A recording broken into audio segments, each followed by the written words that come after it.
India has also welcomed the announcement of the agreement for the release of hostages and a ceasefire in Gaza.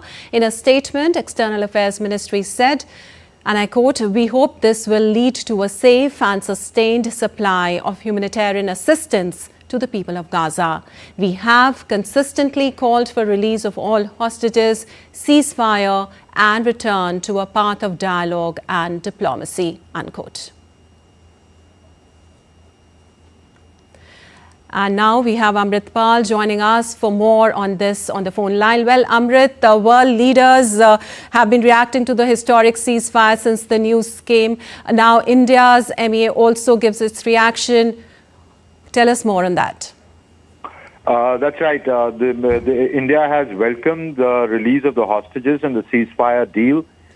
India has said that it hopes that this will lead to a safe and sustained supply of humanitarian assistance to the people of Gaza, because India has been consistently sending humanitarian assistance to the people of Gaza, even as Gaza was pounded by Israeli forces and the war was on there. India has also, consistently called for the release of the hostages, the ceasefire, and return to the path of dialogue and diplomacy in both the conflicts. That's the Ukraine-Russia conflict and this conflict in West Asia. India has been advocating dialogue and diplomacy. So India understandably expresses welcomes this ceasefire deal and the early return of the hostages, because a part of the deal clearly says that it will surge the aid supplies into Gaza, which are very badly needed. If you remember, in October last year, a few months back, India had sent about 30 tons of humanitarian assistance to the people of Gaza, which included, medical supplies, surgical equipment, anti-cancer drugs, water purifying tablets, sleeping tents, etc.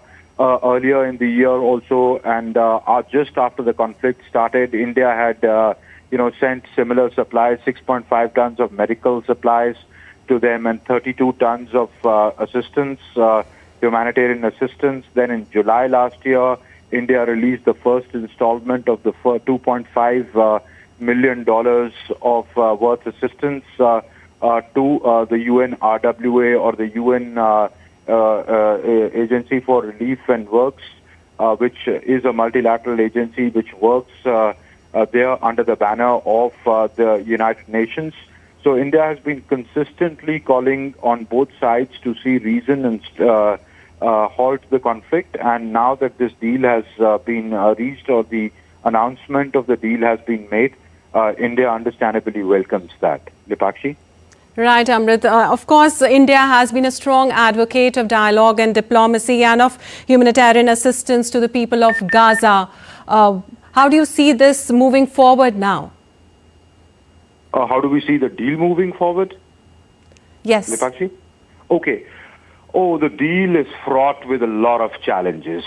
The first step is a good step, Lipakshi, that both sides, after 15 months of fighting and the kind of destruction that we saw in Gaza and the horrific October 7th attacks that took place, it's been, sheer uninterrupted madness, which has caused a loss of lives of more than 46,000 Palestinians living in Gaza. And then, of course, there is this whole question of the hostages, 100+ hostages who have been who've been hostage with the Hamas for over a period of 1.5 years now, or close to 1.5 years now, or 15 months. So one can well understand their ordeal. Many of them, some of them have died, and there are horrific accounts of the kind of treatment meted out to them. So India has been consistently saying, please stop this, return the hostages, return to the table, stop pounding, look at the humanitarian situation there. While terrorism remains a concern, but civilian lives need to be accounted for, and the kind of destruction that is being caused, it's going to take a very, very, very long time to reconstruct and get people's life back in order. So now that the deal has sort of been struck, there are challenges in terms of whether both sides stick to that. Will the hostages and the prisoners be exchanged? Because this is just phase one of the deal. Will it go to phase two? Israel in the past has one knows that they've put it in a graded manner, but both sides can easily accuse each other of sabotaging the deal. So, right. But it's a good start, and one hopes that in a phased manner and with the coming in of the Trump administration, there is pressure from the Americans on both sides, especially on the Israeli side, to keep the promise of the deal, yes, despite the provocations from the other side, and see that some sort of semblance of normalcy returns to the Strip. Absolutely. Thank you so much, Amrit, for all those details.